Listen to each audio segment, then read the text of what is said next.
but very thankful that everything has come together and doing good. And compared to Good. the pregnancy I had with my daughter, this has been so much better. So Awesome. Well, I'm glad to hear that. yes, very thankful. Yes. Yeah. So tell me more about you, your family, and like what you do for your business. And I know you're in the membership group and Yeah. just kind of what you have already or what you're hoping to launch. Yeah.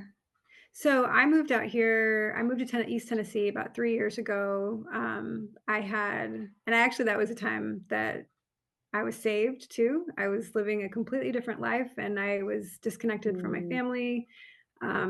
Hadn't seen my mom in 10 years and I came out to visit wow. her.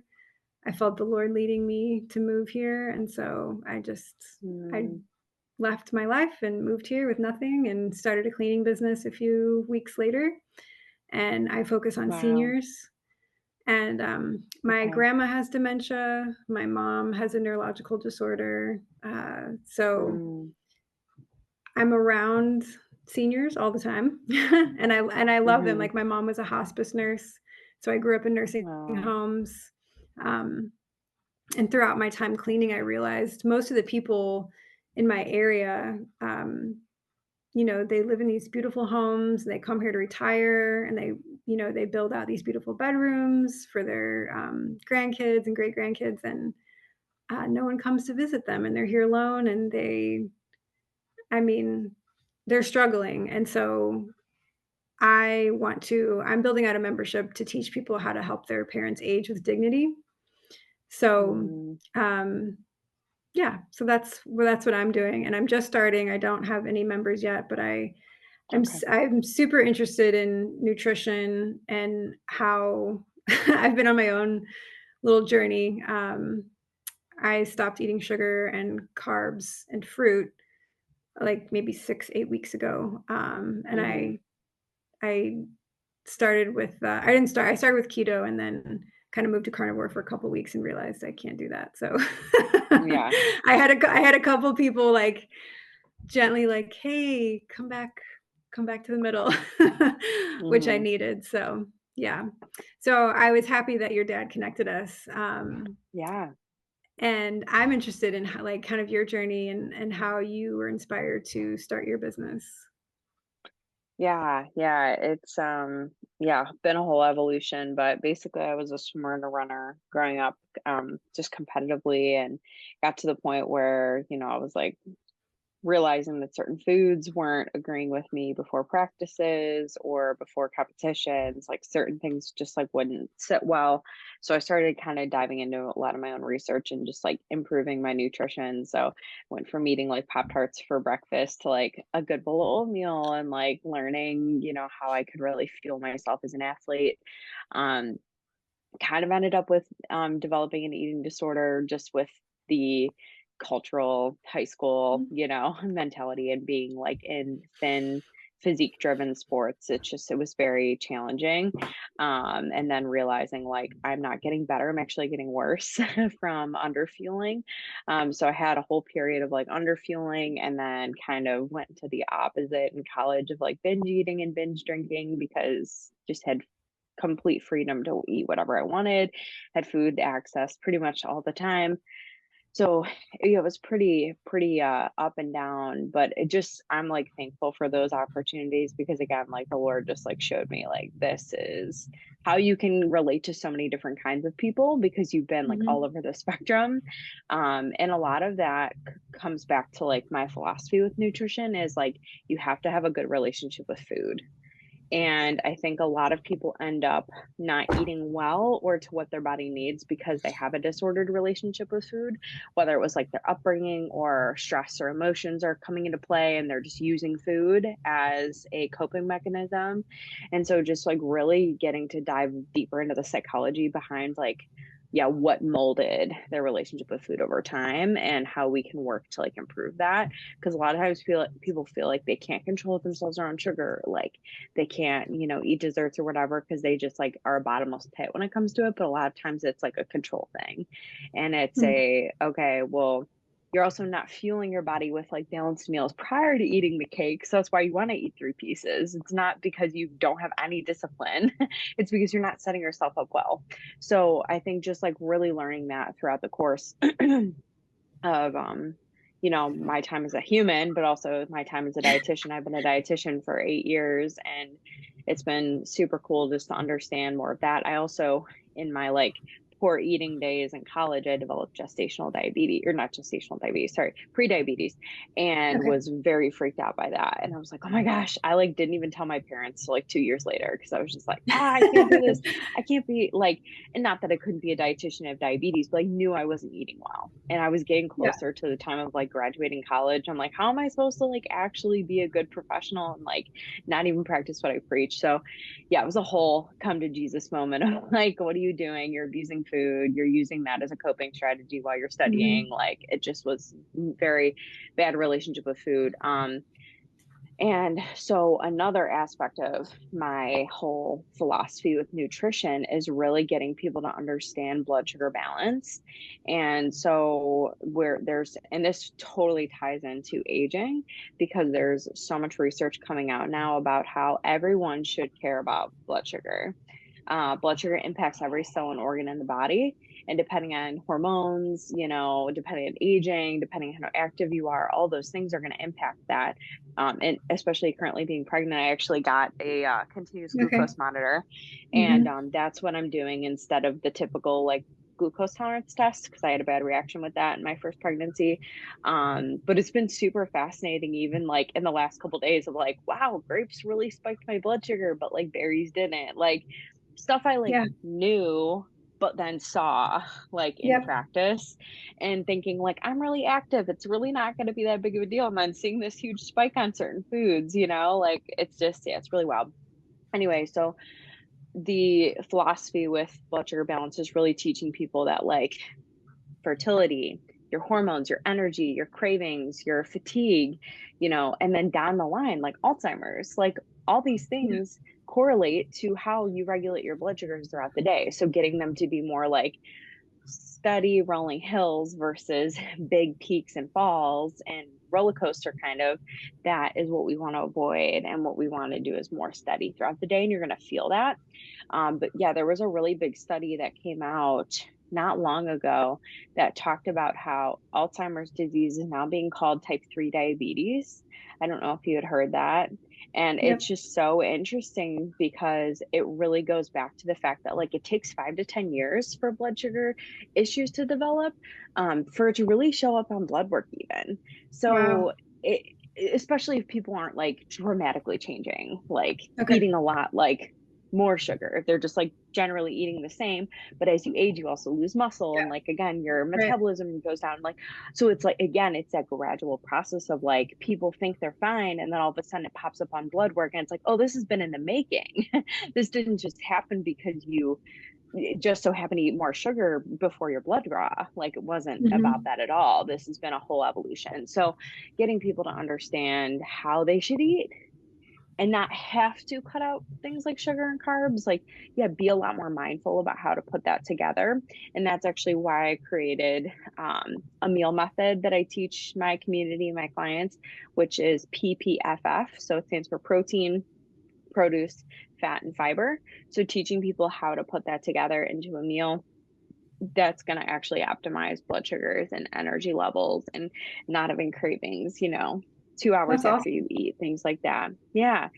And just ultimately like teaching people like there's no good or bad foods. Sure, there's more nutritious, less nutritious, but like getting out of the mindset that like, is when you think something's like bad for you, then it's harder to avoid, And so it Yeah. goes back to that whole like relationship and mindset when it comes to food. And then just really like having people focus on how do you want your body to feel? Yeah. Because when you can focus on that, it makes making those healthy choices like a lot easier, because you're like, oh yeah, I want to feel really good, That's really into smart. my, yeah, yeah, I want to feel good. And like even when it comes to, people who are aging, the typical complaints are what? They're achy, their joints hurt, it's harder to move around and get around. But then it's like when you like reduce some of those inflammatory foods and oils and sugar and things like that, then they feel so much better and they're like, wow, I can like actually move more freely and I don't feel as Mhm. stiff. And so just getting them to make the connections between what foods seem to aggravate you more, Yeah. and focus on the ones that are going to make you feel good. Yeah. I love that approach because it's like you're when you take that approach, you're able to be less emotional Mhm. because, I mean, I had eating disorders as well, and I one of the things I realized when I was doing keto and carnivore is that like, oh, God is showing me all these idols I have in my life, like how Mm, emotionally like food driven I am and how it's like I would yeah. notice how many times a day, like, what do I feel like eating? Like, what's gonna like help me feel like pick me up emotionally? It's like, oh, well, cake, Mhm. obviously. And then Right, I would just, just go through a sugar crash throughout the it's so yeah, I love that you're right. creating this like let me piece together these building blocks that will help me feel better. That's so smart. I love that approach. Yes, thank you. Yeah. Are there And common, issues that you find with your clients? Like, um oh, go ahead. yeah, no, that was great. Yeah, I'm just looking at the notes that I Yeah. had written out for our chat. But yeah, basically there's a couple of main things that I see. First and foremost, one of the number one things that I talk about on a very first like introductory call with a brand new client is hunger cues. Mm, So we actually were born with hunger cues, and if you're ever around any little kids or babies, they eat when they're hungry and they stop when they're full. mm, Most of those issues don't really develop until they're a little bit older and like they start making their own independent food choices. And obviously, as we become busy adults, it can just be really hard to get in touch with those hunger cues, or we've just been so good at ignoring them that we don't even know when to eat, when to stop, and like again what is making us feel good or not. And so I actually go through and teach my clients the hunger scale and teaching them more about, okay, I want you to assess where you're at before, during, and after your meals, and just being able to be cognizant of that is going to help people to naturally stop eating when their body is satisfied instead of stuffed. And I think again we can tend to be in a culture where, oh, well, everyone else is eating, so I should eat too. And then we're just like eating to eat. Or this food's so good, I can't stop eating it. And then we overeat. And so, again, those health issues can come from all of those situations. And so, just getting people to properly tune into their hunger cues and stop, which is hard. It could be a really uncomfortable, especially around foods that you really enjoy. But it's like reminding yourself, like, there's always gonna be another time. I can always have it later, yeah. um, things like that, which again just comes back to a lot of like self control and mindfulness, Mhm, which is a lot of mhm. what I focus on. Okay. Yeah, and the other thing, as far as like actually nutrients and getting those in, I would say most people are not getting in enough water, protein, fiber, or vegetables. Those are really the main things that we see. And obviously, like being dehydrated can cause a slew of issues. We also get the same signal for hunger as we thirst in the brain. So Yeah. a lot of times people are going to gravitate towards more food, but they're actually in a dehydrated state, even if it's subtle. And so drinking water first can kind of take away that sensation of hunger that they thought they were experiencing. And then as far as like protein goes, we actually need more protein as we age because it Mm, is going to help to maintain the muscle that we currently have. And the hopes is that even as we age, we continue to do things like strength training and things like extra mobility work that's going to help make us strong and continue to be able to be mobile for the rest of our lives. So being able to make sure we're getting enough protein is really huge. Fiber is also another big deal. So when it comes to fiber, it is one of the most beneficial things for our metabolism. But also, again, I'm trying to bring it back to, your type of client population would be mhm. that a lot of them can struggle with things like constipation Right. and that discomfort, or then they have that false sensation of fullness because they just haven't been emptying properly. So then they're not Okay. eating as well. It could be related to all of those things. So really making sure they're getting in things like fruits and vegetables and whole grains and nuts and seeds, like as whatever they're able to get in, but that's going to help to flush out toxins as well. So when we go to the bathroom, like this helps relieve us of toxins. And so there are also health conditions and issues that arise when we're not clearing out those like dead hormones and toxins and things like that that Mm. our body doesn't need to be, having in its system anymore. Not to mention that someone could be so much more comfortable when they're Right, going to the bathroom exactly. regularly. I know I get crabby when I'm not regular. So Sure. definitely something really big there. And then vegetables. We know that vegetables are one of the most nutrient dense items that we can get into our diet. That's also going to help with antioxidants and immunity and, being able to have the healthiest life that we can. And so really getting those in is going to be huge. Now, I would say the majority of my clients are probably in their like 40s, 50s. Okay. Many of them women who start to go through perimenopause or Mm. menopause, and even beyond that. And I do have people in their 60s as well. I do work with men also, but I would say definitely vast majority is women. And one of the biggest things that they struggle with is, well, the things that I did 10 years ago to lose weight just don't work anymore. Yeah. And part of that is just like the whole like, well, I'm just going to cut out things or I'm just going to cut calories or whatever. And it's not really focusing on what should I get more of. We just focus on like, what should I be getting less of?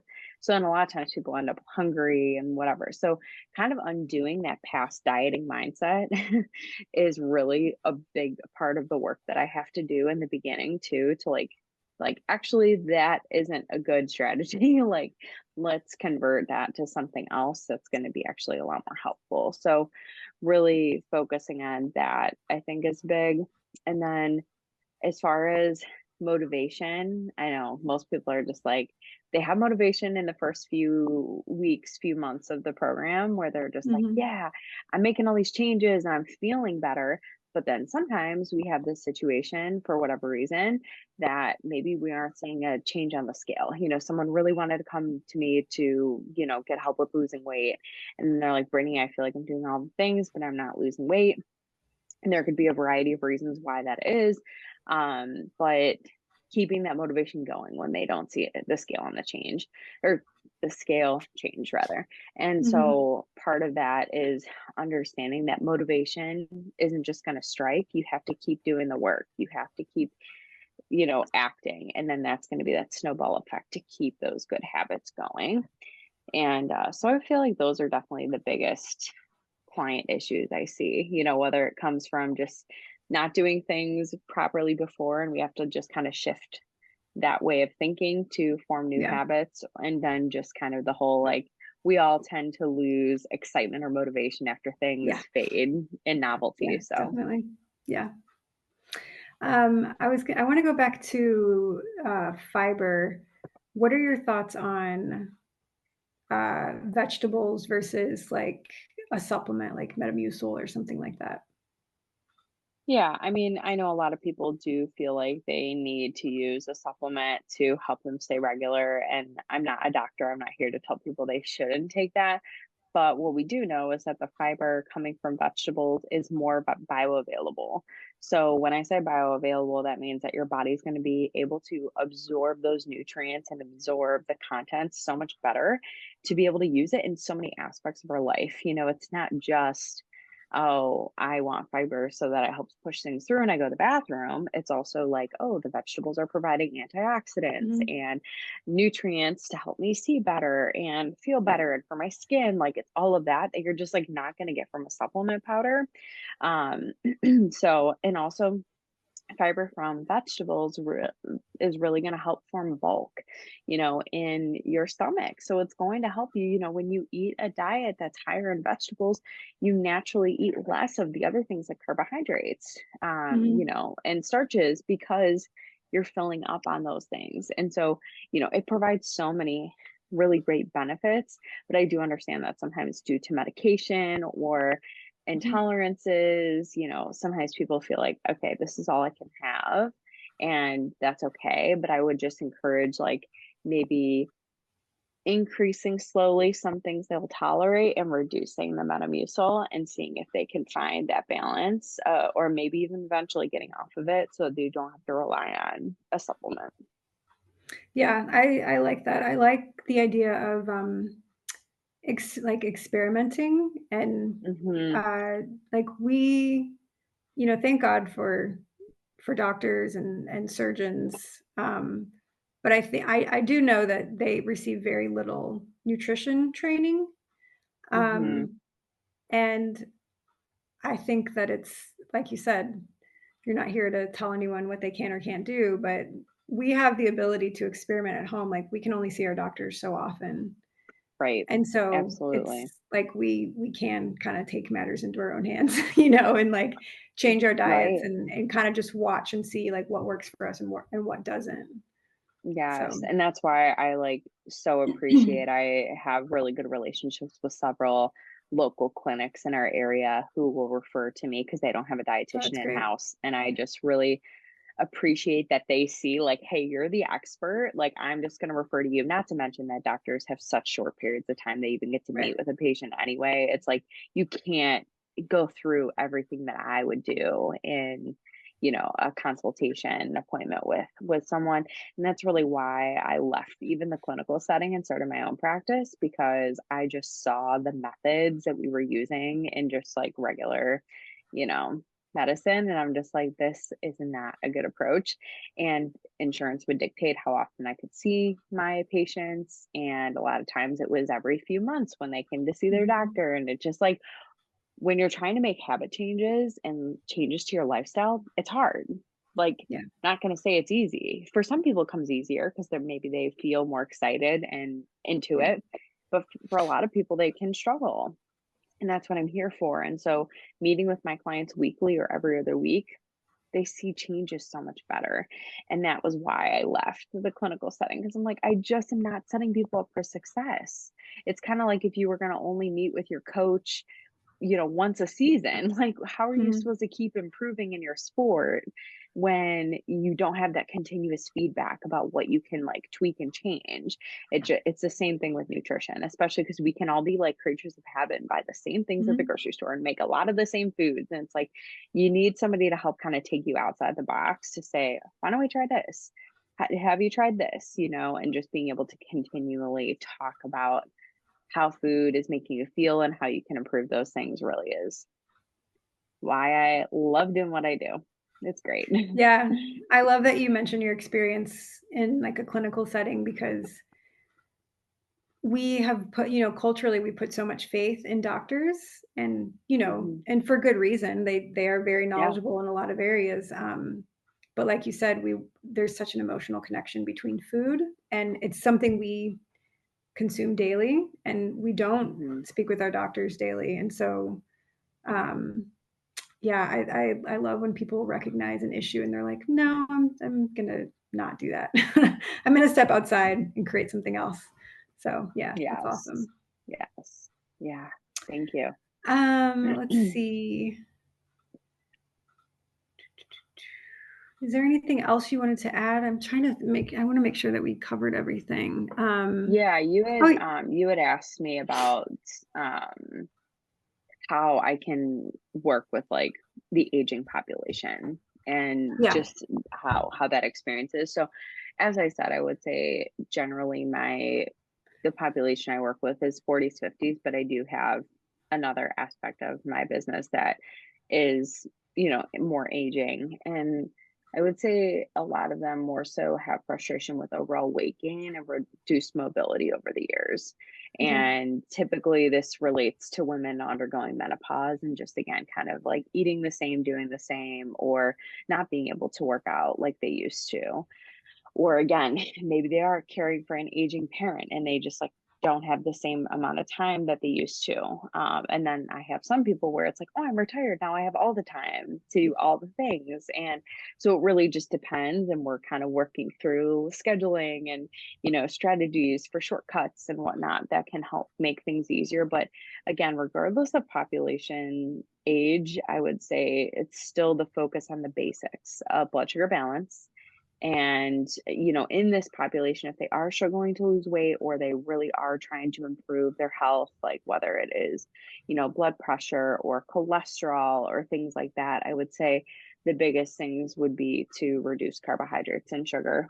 Those are huge. Reducing inflammatory foods like seed oils, um, increasing feasible activity for them, like Mhm. walking or swimming, trying to incorporate strength training, because again, if people get out of a habit of like they went to the gym all the time, or oh, they were part of this workout group, or they used to walk all the time, and maybe some of those things just like aren't as feasible anymore. It's like, what can you do?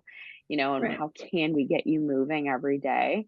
And there are things that you could even do from your couch, so it is just a matter of like trying to figure out the best solution there.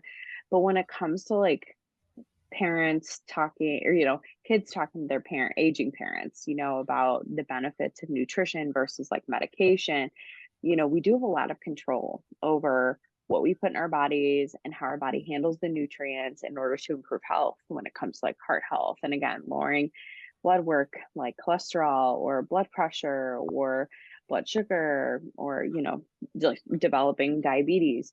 There's so much we can do there with having a really balanced diet. And, again, like I mentioned earlier, with like even preventing Alzheimer's with like that blood sugar balancing perspective of, okay, if I know that dysregulated and high blood sugars leads to memory issues, because it literally, the excess blood sugar is like gonna kill off brain cells and make them Yeah. weak. It's just so wild how that happens. But being able to focus on, again, how can we maybe make a recipe more nourishing? How can we swap out ingredients? Like just making small changes, I think is good. Because again, if someone's going to like come in and overhaul what you've been eating for the last couple decades, it's going to be really hard, Yeah. it can be, unless someone's super open to something like that. So I would say first and foremost, like discussing what foods they like or are willing to try. So again, if I was talking to my mom, I'd be like, okay, I know you're not a huge fan of vegetables. This isn't true. I'm just making it up. But, what vegetables could you see yourself trying? And this is exactly how I talk with the kids that I work with too, which is so Yeah. funny, but it's like so true. Just like starting with where you're comfortable Mhm. and then just like slowly challenging them. Okay, we tried that one. Awesome. And now you're incorporating that every few days. That's great. Okay, is there another, vegetable or another food item that we can try and incorporate? And again, I know sometimes it could be really hard to remember like all the things that you're trying to get in, all the nutrients, especially if this isn't like your forte. But maybe even making a checklist of like food groups Mhm. to eat at the different meals, so that's why I created that PPFF method, because it is so easy to think, okay, if I just made up a plate of food, do I have protein? Do I have produce of some kind? Do I have a healthy fat? And do I have fiber present? And if I can look at that and say, yes, yes, yes, yes, yes, great, awesome. It checks all the boxes. Or if it's missing something, I can go back to the fridge and say, okay, what do I need to add to this to make it more balanced? And so just getting people to kind of understand those basics can really help to kind of pull it all together. That's awesome. I love your approach. It's very gentle and encouraging. Like I tend to be such an extremist, and so when I realized I did my uncle's a chiropractor, and he did Mm, muscle testing on me, and I ordered like 8 or so different supplements, and I started taking those, and then I realized I shouldn't be eating fruit if I am sugar sensitive. So I hmm. haven't been eating fruit, and then I was like, oh, I found the carnivore community. It was like Yeah. vegetables are bad. And Oh, yeah. I used to be vegan. I was vegan and vegetarian Oh, for 10 years. wow. So like I have swung the gamut, and I just found myself not wanting to eat anymore. I was just like, Hmm. food is, I need it for fuel. But when I wasn't eating Yeah. vegetables, I was like, I don't. want to do this. And so I love your, remind me again, PPFF, is that? PPFF. Yep. Yeah, Yep. I love Two that. P's, two F's. That's, Yeah. yeah, that's super simple. And yeah, vegetables are good. Vegetables They and protein and are. fat and fiber. Yeah, so Yes. I love Yes. your approach. Yeah. Thank you. Thank you. Yeah. And um, in just our conversation too, just talking about like, okay, if you are going to reduce things like grains or sugar, to improve health, to improve blood work and things like that, like, how do you do that? And again, I always want to talk about like with whoever I'm working with, like what would you be open to trying? Mhm. Because I can give you a whole list of suggestions, but like, what would you be open to trying? And so sometimes, going from one extreme to the other is just like not something that they're going to be satisfied with. And so it's like, okay, maybe we reduce before we completely replace.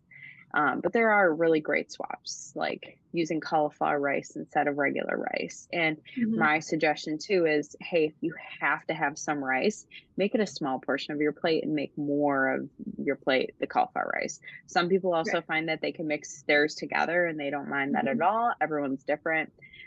There's also so many different like pasta alternatives, like a hearts of palm pasta, which is vegetable based, or spaghetti squash, again, Mhm. vegetable based versus doing a regular pasta. So just being able to kind of understand, what taste preferences do you have? Like, does this do it for you? If you do need to have a little, can you incorporate just a small amount just to kind of get that taste? Or are you going to be the type of person where, oh, when I go out to eat at like an Italian restaurant, that's when I'm going to order the real pasta, but Mhm. I'm going to just kind of keep it the same at home. There's also other substitutes like doing like a bean based pasta, like a banza or Brahmi, I think is another brand. There's lots of different brands now that are coming out with like higher protein, higher fiber alternatives, which honestly could be pretty good. I even used them in pasta salad this summer. So it's definitely feasible if you would like to try and swap things out like that. Now, when it comes to sugar, it's obviously a little bit more tricky. And I would say, again, just thinking about like, can you reduce before you replace completely? Mhm. Because sometimes, if you were used to a ton of sugar in your coffee and sweetened creamer and stuff, and just completely going to a different side of the spectrum is probably going to be pretty hard.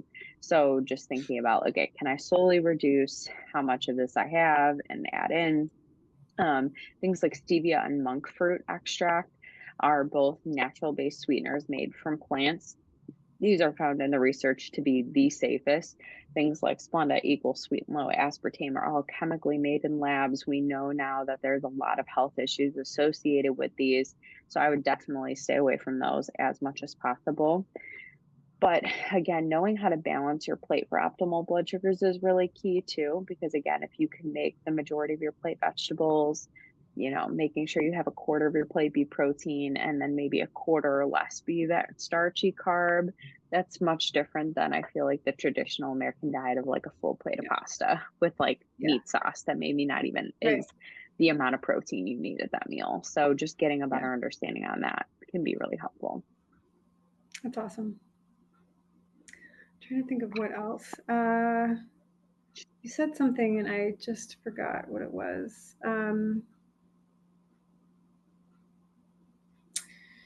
Maybe it'll come back to me. Is there anything Okay. else you want to add?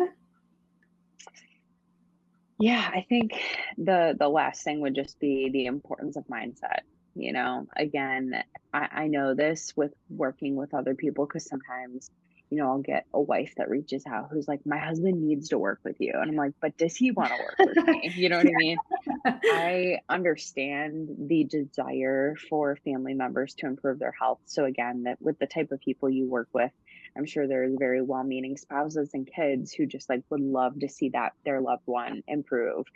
And if they're not willing or ready, you can't force it. You just really can't, unless they don't have cognitive ability to make those types of decisions anymore. But in general, I would just say, just trying to lead by example is really big. If you are wanting to try incorporating a different type of food into that person's diet. Like, make a recipe that's tasty that they could try, because again, if they're going to snub their nose, like, I'm not going to eat black beans, black beans are gross, but you make a really good salad that has black beans in it, maybe they'd be open to eating black beans. So again, I think it's so funny how similar they when I was in school, they said this, and now just being in real practice and being a mom, I can totally see this. Like, the way you talk to kids and the way you talk with more aging people, like the Yeah. same. Like, you have to give them choices. You have to like get to see what they're excited about and what they're going to be motivated to try. But also, if you can incorporate them at all into the food preparation process, they're going to be so much more likely to eat those things that you want them to eat, when they have that, like, oh, I helped with this, I helped put this together. So otherwise, if we don't have a good mindset, we're not going to achieve goals properly. And just also understanding that relationship with food. So if they feel like it's a power struggle, then that's another aspect of like kind of taking it back a little bit and just letting them work through some of that. And a lot of times too, like, people can just be really hung up on like diet culture from the era where it was most influential for them. Mhm. So I even have grandparents that still believe in certain, nutritional practices because that's the way that they were influenced. And it's like, so Yeah. undoing some of that can be very challenging. But again, showing them books, showing them a documentary, showing them resources that, are proven by, you know, research and science and health professionals to kind of help with that. But, the mindset really is everything, and just moving forward, and, also understanding that action creates motivation. So if someone is struggling to be motivated by their goals, it's reminding them, like, you have to keep putting in the work and have to keep Mhm. acting, and then you'll feel like doing it. Like, you can't just ride on emotions of like, well, I don't feel like going out for a walk. Well, we Yeah. don't feel like doing a lot of things, but we know Yeah. what's good for us. And so remembering like how good you're going to feel later when it comes to food, when it comes to movement, and helping that get as a guide. Yeah, that's something I'm gonna keep, in the forefront of my mind is when you said, "How do you wanna feel?" Like, if you set yourself up in that way, then it's like, "Oh, Yes. well, I wanna feel like this, so I'm gonna take these steps." And one thing I've realized, being around my mom and my grandma is, like, I respond well to I used to be an athlete, and so I got used to being kinda treated a little harshly, and I respond well to Hmm. that, but not everyone does. Right. So, like you said, encouraging people and trying to lead by example, giving them options is important. Um, and at the end of the day, unfortunately, we can't control our parents. We can't control other people, Right. and so we kinda just have to we have to let them do what they're gonna do, but we can try to influence them in ways that are kind. Yes. So, yeah, Yes, yeah. exactly. Exactly. So yeah, I feel like that's kind of wraps up what I had to share. Did you have any other Okay. further questions? Do you do virtual coaching if people are interested? Or is it Yes. yeah, Yes, I do. So currently I'm not accepting any new clients because I am due at the beginning of December. And I yes. would say majority of people who work with me, it's going to be, you know, 4 6 months, maybe even a year, just depending on kind of their goals. So I didn't want to take anyone else on Sure. that I couldn't see through. But I do have a group, my group membership program, which is called the Goal Getters Group. And that's where Okay. I have access to weekly meal plans, recipes. We have weekly group coaching calls, all based on different topics related to health and nutrition. They're all recorded, so you can watch them back later. Then you have private messaging with me in the app as well. So definitely lots of ways to stay accountable and helped on your journey. So, and Okay. I'll Awesome. reopen things with my practice probably in the Yeah, spring. But just wanting to prioritize my family of during that course. Yeah. transition. So, yeah. And where can people find you? Yes, so I have a website. It is www.yourlifenutrition.org, and then I'm also on Facebook and Instagram at Your Life Nutrition. And I have a podcast, Your Life Nutrition Podcast. So pretty much all things Your Life Nutrition. But yeah, the website's a good place to start, and there's links there for everything. Okay, awesome. Thank you so much for your time, Brittany. I really appreciate it. Yeah, thank you, Whitney. I appreciate it. Yeah, I enjoyed talking to you, and I hope you have an easy rest of your pregnancy. Thank you. I really appreciate that. All right, you guys have a good weekend. Take care. Thanks. You too. Bye bye.